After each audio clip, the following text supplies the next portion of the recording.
The weakness in NATO is becoming clear. Even if we wanted to go in conventionally on this war, we can't win it. Well, do you think it's breaking into the Trump administration that they're understanding the limits of U.S. power? There must be some realization, that of the limits of their power. And we saw that earlier a couple months ago with the announcement that they were going to suspend supplies of certain types of weapons.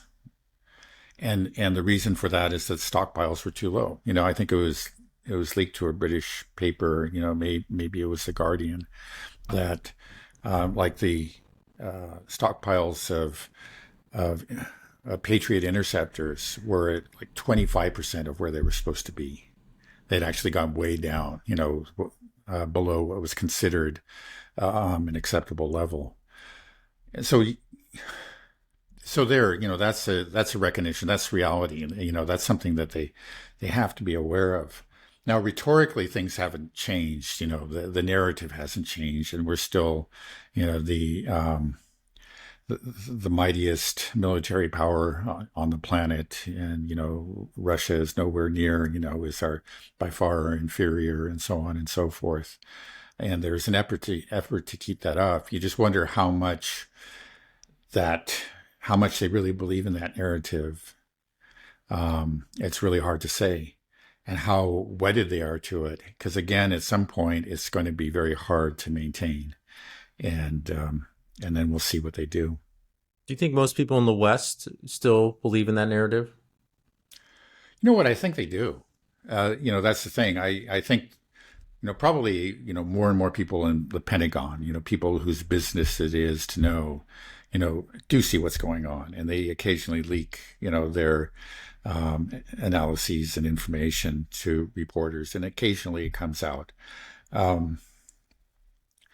I was just reading a New York Times story this morning, and it was the same old thing. The Russians basically, the war was a stalemate. The Russians were suffering casualties at twice the rate that the Ukrainians were, and that Putin has been desperate for this meeting, and that Trump finally gave it to him. Which is, I'm sorry, but Putin has never asked for this meeting. That's just false. But that's what the New York Times reported. And that's basically the narrative. And I don't think it really has changed.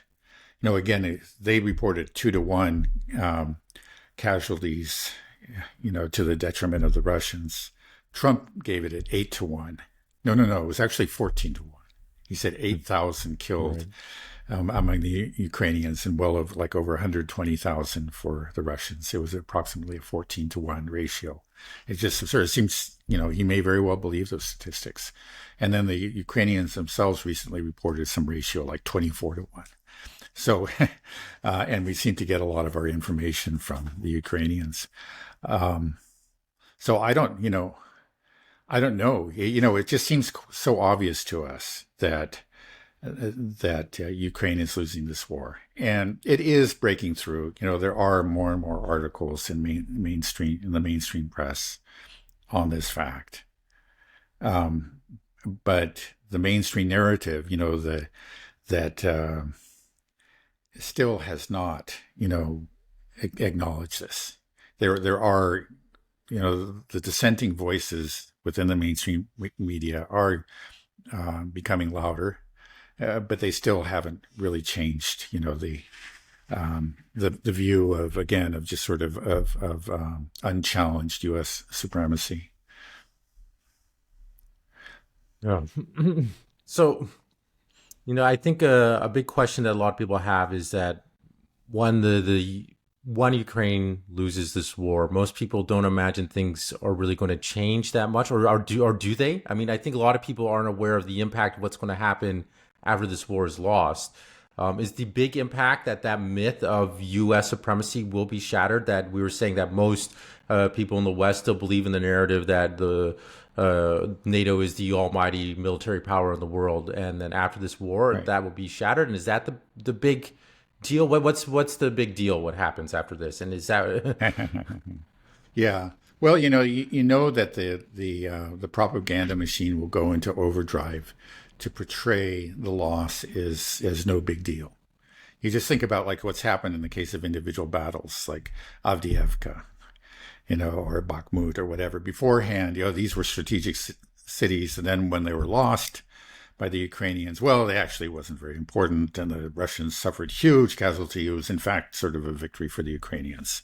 We see this happen time and again, and I'm sure it's going to be attempted on a much larger scale in the case of a Ukrainian loss in this war. They'll do what they can to spin it. They'll exaggerate the number of Russian casualties.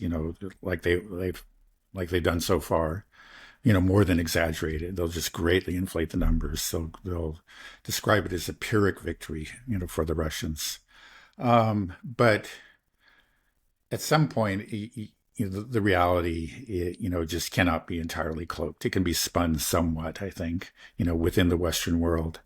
But especially when the changes on the map become obvious. One thing is that the changes they're still pretty minor. When you look at it, Ukraine's a very big country.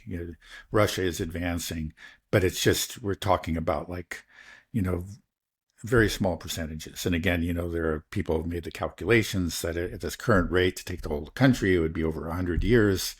That actually is pretty true. Now, I don't think they're trying to take the whole country. But it cloaks the reality of increasingly weak Ukrainian forces against increasingly strong Russian forces, and I don't think that that's something that can be hidden because it doesn't appear on the map, and you can just make up figures, like these crazy casualty figures that Trump made up, and that way you can hide it. You can maintain your narrative this way. But at some point, the map is going to change, and it's going to change drastically. We've seen that breakthrough just north of Pokrovsk. The sudden breakthrough, 10 kilometers in a day, and they've expanded from there since. So that is a collapse on a very, on a local level. And I think it's inevitable that this is going to occur in more and more places on the line with increasing frequency. And at some point, these gains are not going to be incremental. They're going to be very significant, and they're going to show up in the map. And this whole talk about stalemate is just not going to be tenable anymore. It's going to have to be admitted that the Russians have won. Again, they'll try to soften the blow, but I think they can only go so far, even with with the skills they have in waging information warfare.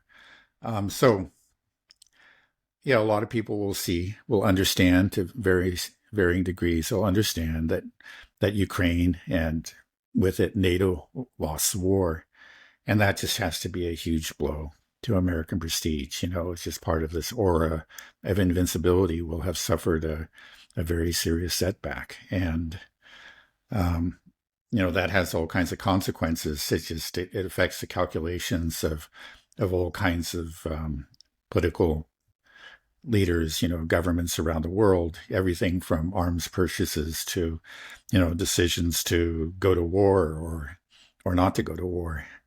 And then in general, it also is just a sign of the decline of the American empire, even, outside of the military. Because, we talk about the three pillars, but they're all interconnected. It's just like if one pillar is weakened, they're all weakened in a sense, because it's all part of the same system. And they see this military weakness. Once you acknowledge the military weakness, it's easier to become aware of economic weakness and the decline in soft power as well. It is a blow to hegemony, period. I don't think it can be otherwise. And again, this is a war. It's not being fought in some sort of, in a far-flung place. It's not, not in Afghanistan, but right here in the heart of Europe. It just can't be hidden or, forgotten the way that other wars have been, even when those wars were clearly failures. Right. I think that many people will start to come to the conclusion that the United States military industrial complex and just NATO in general is really just a scam. And I think this will this will be a conclusion reached by people across the spectrum, even if you're a Ukraine supporter or if you're Russia, Right. whatever it is, because they were scammed too. We had this belief that we put in Right. all this money in our military, and just if you look at the numbers, I remember looking at charts as a kid, just man, we are miles ahead of everybody else. Just to look at how fancy our technology is. Are you still there, Dad? You just froze on me. Yeah. I'm here. Okay, good. I'm hearing you fine. Yeah. Yeah, so there was just that idea that we're just miles ahead, and then we find out that even though we spend so much of our money goes to our military, it doesn't produce, it doesn't provide. So you'd have to feel like the scam, and I feel like the people that should be the most upset are the people like the Ukrainians, the ones Right. that bought into this, that went full in, and all these other allies like the Taiwanese, for example, they had a big $2 billion arms package last year. And I just saw that they had some recent shipments of these drones arrive in Taiwan recently, 291 suicide drones. Each one of those drones cost over $1 million, so they paid over $300 million for these drones. It's like, okay, you got 291. I'm sure. How much does it cost for, Russia to produce a drone, or Iran? $20,000, $50,000, and I'm sure it's probably better than what we're producing. Right. It's just like And it's it's just right. right. It's Go also ahead. used up. The 291 would be used up in a single night's raid. It's completely insignificant. It's just it's not going Yeah, to help you win a war. right, right. But I mean, like, why would someone like Taiwan? They have to understand that. I mean, if they have military analysts, I mean, just somebody that is Yeah. reasonable. You Right. just look at it. You can never, Right. if you want to fight a war, what we've learned is that you cannot source your products from the West. Because if you're engaged in a real war, they won't be able to keep supplying you. They say, "Sure, we'll get it to Right. you in 10 years from now. Don't worry. You just hold on. We'll produce them Yeah. slowly." It doesn't work. You can't. You just can't Right. do it. So Right. why would you want that to be your source of military hardware equipment if it doesn't work in an actual war? Maybe you could use it for some Yeah. special No. ops situations, for small things, Right. but not an actual war. Right. Right. Yeah. Certainly not a war of attrition. Not for a war that's going to last more than a couple of weeks. A couple Like hours. well, a couple. Just thinking like Yeah, I know. the Israel-Iran war. It was at the end of those 2 weeks that the Israelis realized, hey, we're running out. We got to stop. So it was. And they were getting hit the whole You go- time, even if they had Yeah. them, even if they did Yeah. were able to had the interceptors, it wasn't stopping the strikes from Yes, getting it through. stopped a share. It's really hard to know. It's certainly stopped a good share of them. But yeah, I was just reading an article today on the amount of damage that was just done in the city of Haifa, and it was considerable. They're working on it, repairing it, but it was right there in the heart of the city. These buildings that are symbols of Haifa, they got smashed up. It's everybody can see it. But anyway, yeah, that's a kind of a separate issue. The Yeah, well, that's what I was saying. About how the ultimately the loss of NATO, which is really U.S. above all, is going to affect calculations. Again, Ukraine went into this war and they were convinced to fight this war because they were certain of the superiority of Russia, of Western arms. I think they had this deep faith. It's something that it's been an article of faith for many Ukrainians ever since the fall of the Soviet Union, and probably even going back earlier.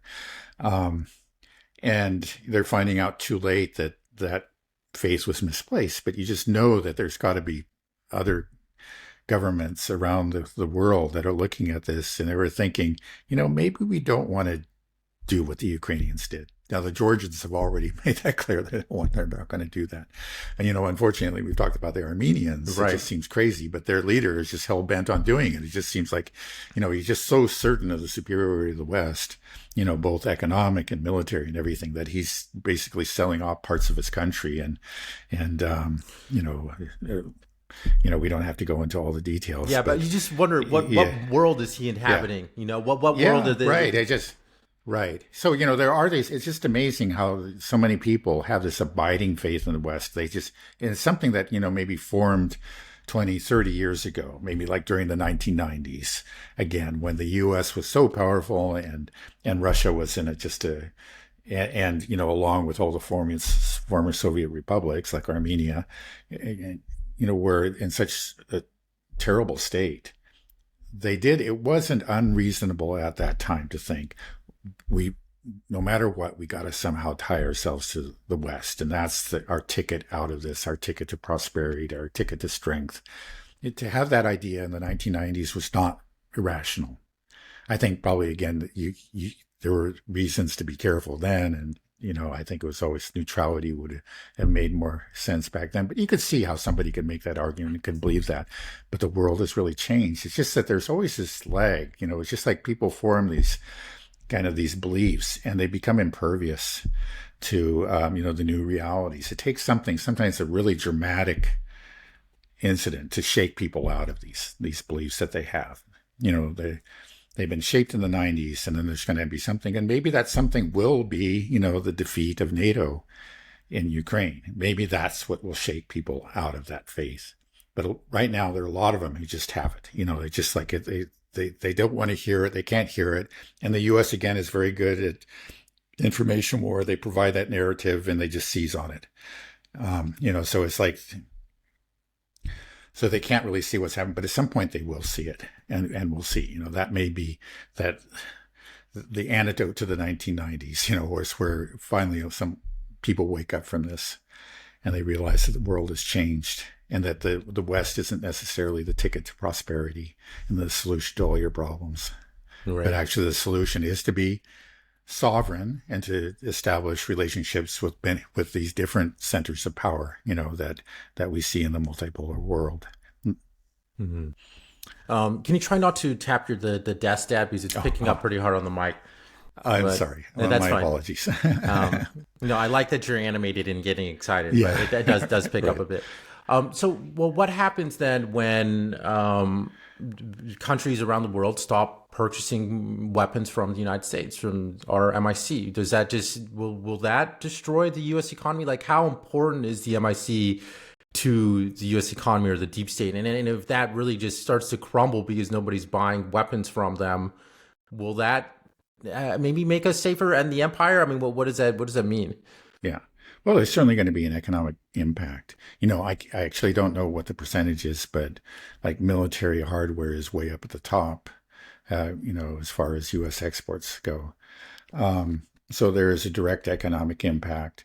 But with that, there's also, a political impact, because often these military deals, these weapons packages and so forth, are tied into long-term relationships. Like a country makes a decision to buy your equipment, it also means they're establishing a relationship with you. It means that you're going to be sending experts and technicians to the country for years, if not decades.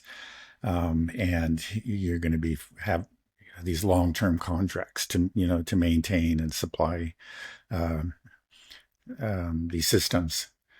So, yeah, there's a direct economic impact. There's also a political impact. Do you think that what I said earlier, saying that the US MIC and NATO is a scam, do you think that's an accurate statement, that it is essentially a scam? They aren't really designing effective weapons or, practical weapons? Well, and maybe a scam is a little bit too strong a word, but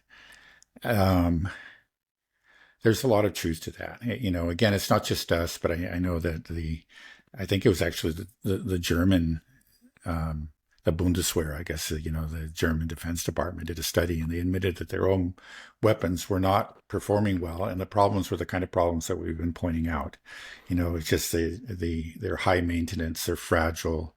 They perform well again at expos, and but in real war, real war means lugging this equipment through off paved roads, and maybe off road entirely. It means mud. It means rain and snow. It means it means use over the course of not just a day or two, but weeks and months, and constantly taking punishment from enemy fire. Everything from small ammunition to glide bombs. And how well does your equipment work in that, under those conditions, and how cost effective is it? because you have to have, okay, maybe you do have a great piece of equipment, but if it costs $10 million and the other side has a piece of equipment that's maybe only 80% as good, but it only costs like 10% of what your piece of equipment costs, who's going to win in the long run? It's just that they have the means to produce a lot more of that 80% equipment. And in the end, they will win. And I think that's what we see. Again, it's just sort of like, uh, we have a lot of good flashy equipment. Maybe again, it's pretty darn good in some cases for 2 week wars against weaker enemies or something. But in a war against a peer adversary or a near peer adversary over the course of months and years, I think we've seen, that that Western equipment really doesn't hold up very well. I think maybe one like the Bradley has done pretty well. I think the Russians have admitted that. That's one, but so many of the other pieces of equipment just haven't. You saw that picture I sent you recently. There was actually a little exhibit in a plaza that we were in Kazan, and there was one board that showed a diagram, or it's a picture of an Abrams tank, and it says how to destroy an Abrams tank, and they just pointed to all the vulnerable points on the tank. So even the kids in Russia know how it's right, done. exactly, exactly.